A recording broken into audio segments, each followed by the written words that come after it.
1453 সালে অটোমান সুলতান দ্বিতীয় মোহাম্মদ মেহমেদ আল Fatih Constantinople বিজয় করেছিলেন, কিন্তু হাদিসে এ বিজয়ের কথা বলা হয়নি, বরং অন্য একটি বিজয়ের ইঙ্গিত করা হয়েছে যা শেষ যুগে সংঘটিত হবে।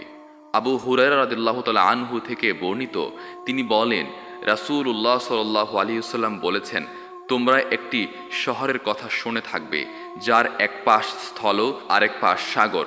সাহাবীরা বললেন, জি, আমরা শুনেছি। রাসূল সাল্লাল্লাহু আলাইহি ওয়াসাল্লাম বললেন, কিয়ামত সংঘটিত হবে না যতক্ষণ না 70,000 বনি ইসহাক ওই শহরে যুদ্ধ করবে।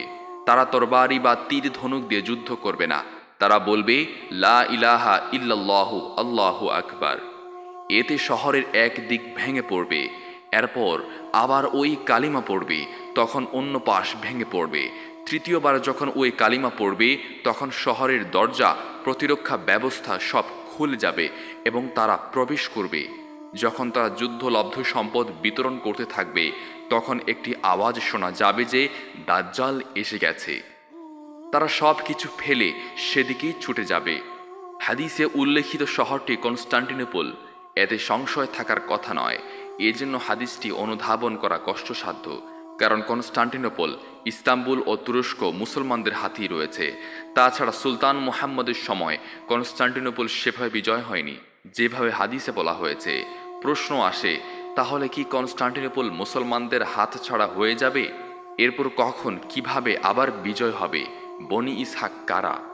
উক্ত হাদিসের ক্ষেত্রে আমরা ইমাম কাজী আয়াস, ইমাম ইবনে কাসির এবং মিশরি মুহাদ্দিস আহমেদ শাকিরের ব্যাখ্যাগুলো সমন্বয় করে অন্যান্য হাদিস থেকে প্রাপ্ত তথ্য উপাত্ত এবং বর্তমান বিশ্ব বাস্তবতার আলোকে একটি সম্ভাবনা দাঁড় করিয়েছি।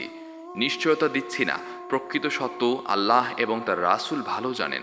সম্ভাবনাটি এরূপ: বসফরাস প্রণালী নিয়ে চলমান শতাব্দীব্যাপী বিরোধ এবং বৈশ্বিক রাজনীতিতে সরব উপস্থিতির কারণে তুরস্ক ইতিমধ্যে পশ্চিমাদের চক্ষুশূল হয়েছে। ইরানের সাথে সখ্যতা থাকায় ইহুদিদের চোখে তুরস্ক এখন দুশমন। একসময় বিরোধ বাড়বে এবং পশ্চিমা শক্তি হয়তো তুরস্কের উপর হামলা করবে। এতে তুরস্কের অবস্থা ইরাক সিরিয়ার মতো নাকাল হয়ে যেতে পারে। অন্যান্য মুসলিম দেশের ন্যায় তুরস্কের উপরও পশ্চিমাদের প্রচ্ছন্ন ক্ষমতা বিস্তৃত হবে। কিয়ামতের পূর্বে পশ্চিমাদের মধ্যে ব্যাপক হারে ইসলাম গ্রহণ করার প্রবণতা বৃদ্ধি পাবে। হাদিসে প্রমাণ পাওয়া যায়, রাসূল সাল্লাল্লাহু আলাইহি ওয়াসাল্লাম বলেছেন, রোমানরা অর্থাৎ পশ্চিমা শক্তি আমাক বা দাবিক নামক স্থানে অবস্থান করবে। সংবাদ পেয়ে মদিনা থেকে মুসলিম দল সেখানে পৌঁছাবে।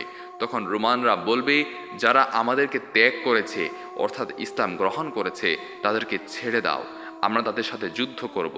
মুসলমানরা এমনটি করতে অস্বীকৃত জানাবে। তখন রোমান এবং মুসলমানদের মধ্যে প্রচণ্ড যুদ্ধ হবে। এ হাদিসে যারা আমাদেরকে ত্যাগ করেছে বলে রোমানরা যাদেরকে উদ্দেশ্য করেছে, আগের হাদিসে উল্লেখিত বনি ইসহাক তারাই, অর্থাৎ বিপুল সংখ্যক পশ্চিমা নৌ মুসলিম। আগের হাদিসে উল্লেখিত রোমান মুসলিম যুদ্ধ জয়ের পর এই নৌ মুসলিমরা কনস্টান্টিনোপল বিজয় করবে। উপরিউক্ত যুদ্ধদ্বয় ছাড়াও আরও কয়েকটি ভয়াবহ যুদ্ধ হবে। কিয়ামতের আলামতের মধ্যে উল্লেখযোগ্য একটি আলামত হচ্ছে গণযুদ্ধ, একের পর এক হত্যা এগুলো আহরণ করার জন্য লিপ্স হবে।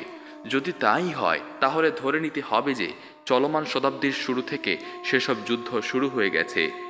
রাসূল সাল্লাল্লাহু আলাইহি ওয়াসাল্লাম বলেছেন, রোমান তথা পশ্চিমা শক্তির সাথে মুসলমানদের সন্ধি হবে।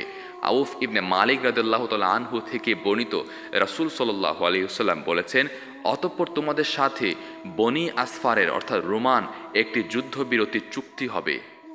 এতে তারা তোমাদের সাথে বিশ্বাসঘাতকতা করবে এবং তোমাদের বিরুদ্ধে 80টি পতাকা নিয়ে যুদ্ধে আসবে, যার প্রতিটির নিচে থাকবে 12,000 সৈন্য। আরেকটি হাদিসে বলা হয়েছে, রোমান এবং মুসলমানরা একত্রিত হয়ে তৃতীয় একটি শক্তির বিরুদ্ধে যুদ্ধ করবে। জয়লাভ করার পর রোমানরা চুক্তি ভঙ্গ করবে। সেই তৃতীয় শক্তি কারা হতে পারে? ইহুদি। মুসলমানদের সাথে ইহুদিদের শত্রুতা পুরনো। খ্রিস্টানদের মধ্যে প্রটেস্ট্যান্টরা ইহুদিদেরকে বন্ধু মনে করলেও ক্যাথলিক এবং অর্থোডক্সরা এখনও এদেরকে শত্রু মনে করে। বর্তমান বিশ্ব বাস্তবতায় আরেকটি জাতির কথা মাথায় আসে, সেটি হচ্ছে চীন। বিভিন্ন দিক থেকে পুরনো বিশ্বে চীনের প্রভাব যেভাবে বাড়ছে, তাতে এই সম্ভাবনাটি উড়িয়ে দেওয়া যায় না। হাদিসে বলা হয়েছে এরপর রোমানরা ৮০টি পতাকা বা দল নিয়ে মুসলমানদের উপর হামলা করবে, যার প্রতিটিতে থাকবে ১২,০০০ সৈন্য, অর্থাৎ প্রায় ১০ লক্ষ সৈন্যের বিশাল বাহিনী। অনেকে বলেছেন সেটি হবে NATO ফোর্সেস, কারো মতে জাতিসংঘ।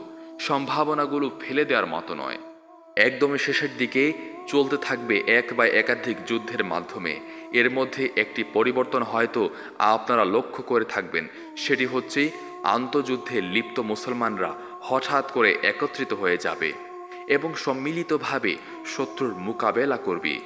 প্রশ্ন আসতে পারে সেটি কখন এবং কিভাবে হবে।